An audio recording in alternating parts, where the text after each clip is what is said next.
নমস্কার বন্ধুরা, আপনারা সবাই কেমন আছেন? আশা করি সবাই খুব ভালো আছেন, আমিও খুব ভালো আছি। তো নিয়ে চলে এলাম নতুন একটা রেসিপি। তো এটা কি বানাচ্ছি সেটা দেখতে হলে তো ভিডিওটা পুরোটা দেখতে হবে। তো প্লিজ কেউ স্কিপ করবেন না। তো আমার এটা নতুন চ্যানেল অস্মিস কিচেন। প্লিজ আমাকে আমার আর একটা চ্যানেল রয়েছে যেটা অস্মি অ্যান্ড মমস ব্লগ। তো আপনারা যেরকমভাবে ওই চ্যানেলটাতে সাপোর্ট করেছেন সেরকমভাবে এই চ্যানেলটাতেও সাপোর্ট করবেন, আশা রাখছি আপনাদের কাছে। তো আজকে এই রেসিপিটা বানাচ্ছি আমি পটল বাটা, মানে অনেকে পটল ভর্তা বলে, অনেকে পটল বাটা বলে। তো আমি আজকে এই রেসিপিটা বানাচ্ছি পটল বাটা। তো অনেকে কি করে, পটলটা হয়তো পুড়িয়ে বাটা করে, তো আমি আজকে কাঁচাই পটলটা বাটবো।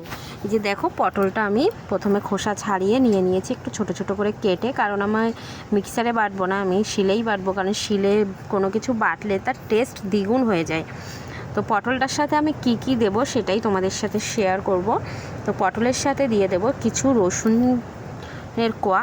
এই যে কয়েকটা রসুনের কোয়া দিয়ে দিয়েছি, আমার রসুনের ফ্লেভারটা খুব ভালো লাগে, ওই জন্য একটু বেশি দিয়েছি।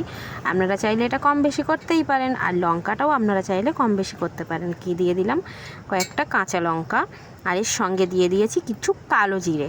তো যাই হোক, ওটা স্কিপ হয়ে গেছে, দেখানো হয়নি। তো দিয়ে বেটে আমি ওটাকে একটু হালকা তেল দিয়ে আর একটু নুন দিয়ে কড়াইয়ের মধ্যে দিয়ে দিয়েছি, আর দিয়ে দিয়েছি একটা শুকনো লঙ্কা।